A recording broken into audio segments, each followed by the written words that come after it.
I'm Logan Crawford, and right now on Spotlight, we're talking about an important children's book called Good Sugar Rules. Welcome to Sweetland.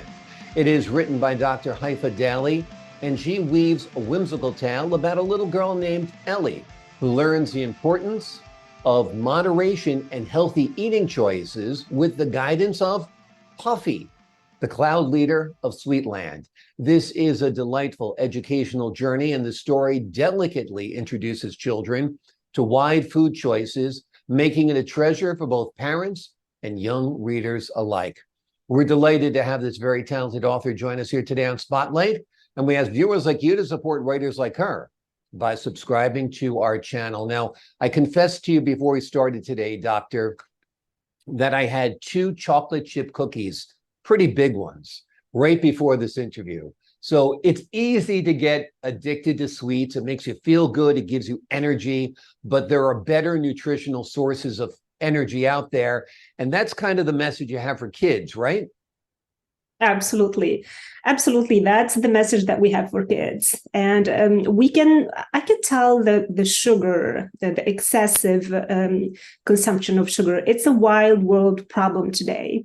I lived in different countries and different continents, and I'm originally Mediterranean. I can tell in the US, it sounds like it's the worst. When I came, I'll share with you something. When I relocated in 2012 to Houston, Texas from France, it took me a month to find bread without added sugar. Right.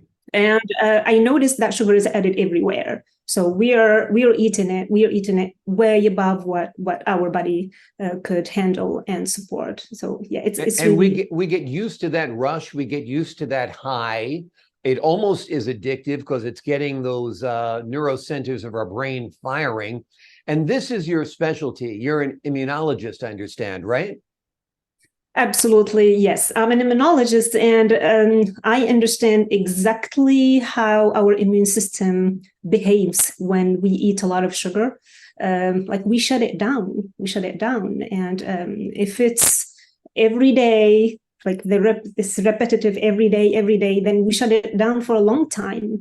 And we cannot fight diseases and also cancer, unfortunately, without talking about diabetes and all what we know about excess of sugar. It's basically a source of inflammation, right? Yeah, absolutely. Yeah, absolutely. Yeah. Let's talk about your book and writing this book. Why did you write this book?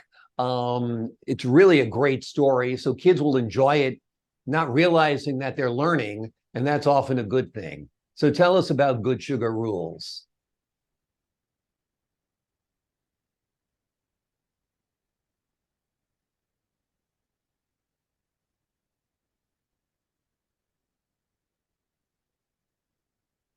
I think it's breaking up. It was breaking up a little bit. It just broke up, but it broke up at a good point. So let me try one more time. I'll ask you the question. I'm going to make a little edit point here. Okay.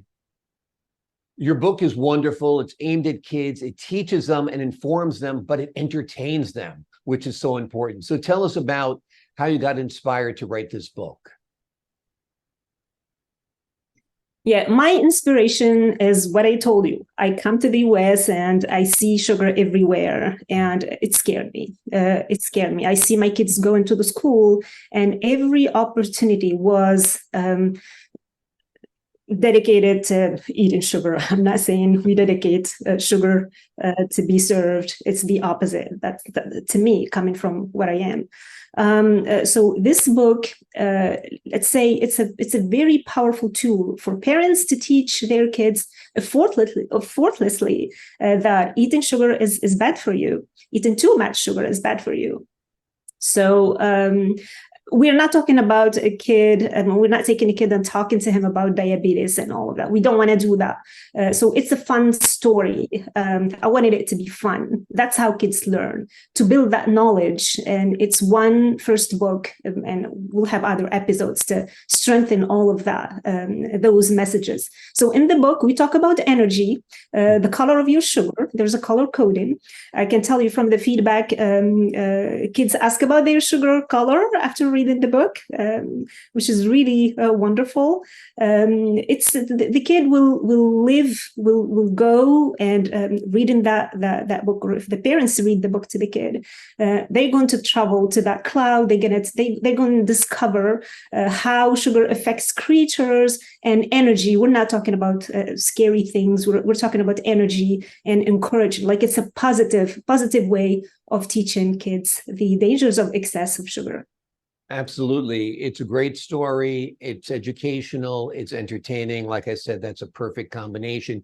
You illustrated this book as well, and the illustrations are wonderful. Tell us about that. So it was breaking up a little bit again. Okay. I think if you could repeat the last I'll ask question. You the question again. I'm going to give you another little mark like this. You illustrated the book as well. Tell us a little bit about that. Yeah. So illustrations is something that I love. So at the same time, I had a very specific idea of what I wanted that first book to look like the pictures. It was important to me to associate what I have in mind and share. I put a lot of energy in there, and I wanted details, even the expressions on the creatures' faces, and I wanted to share that in the future I could have an illustrator following the same style. So the illustration is something that I've been doing when I was a child. Today I'm a scientist. When I was a child, I used to illustrate a lot, and I feel like that child that I used to be came and collaborated with the scientist I'm today, and then we wrote that book and we illustrated. And just something funny also to share, my sisters and brothers I used to tell them stories and do sketches and tell them. The whole summer was like telling stories that they were waiting every day to hear the next episode, and they believed that the characters that I created were real for a long time. We still joke about it. They're like, "Why did you do that?" I'm like, sorry, I didn't mean to. That was fun. So all of that came back to me now, and I think it's a combination of scientists, that trying to teach about the dangers of sugars, and that child that I used to be, and here's the result. Absolutely. Well, it's great that you're using both sides of your brain, your scientific side and your creative side. Let's talk about future projects. What else do you have in mind besides the current book about healthy eating habits? Yeah, so I can tell it's a mission. I look at that as a mission, that project as a mission. We are working on other episodes. I have a calendar, a weekly calendar to teach kids so they understand what too much treats is not okay, like once or twice a week, and it's a point system. I'm working on workshops, and all of that is going to be available in a couple of weeks, and I can't wait to share more about the message that I have, and I want to share with parents and children. Wonderful. We're looking forward to it. Beware of all those hidden sugars out there. You've got it in your juices. You've got it in your bread. You've got it in your pasta. You've got it. We are surrounded by it here in the United States. So watch what you eat. If you want to give your kids great eating habits right off the bat, read them a great story about it. It's called Good Sugar Rules. Welcome to Sweetland. It is written by Dr. Haifa Daly. It is a great tale about a little girl named Ellie who learns the importance of moderation and eating right. We are delighted to have this talented author join us here today on Spotlight. Doctor, thanks so much for being our guest. And to the folks at home, I'm Logan Crawford, thanking you for your time, this time until next time on Spotlight.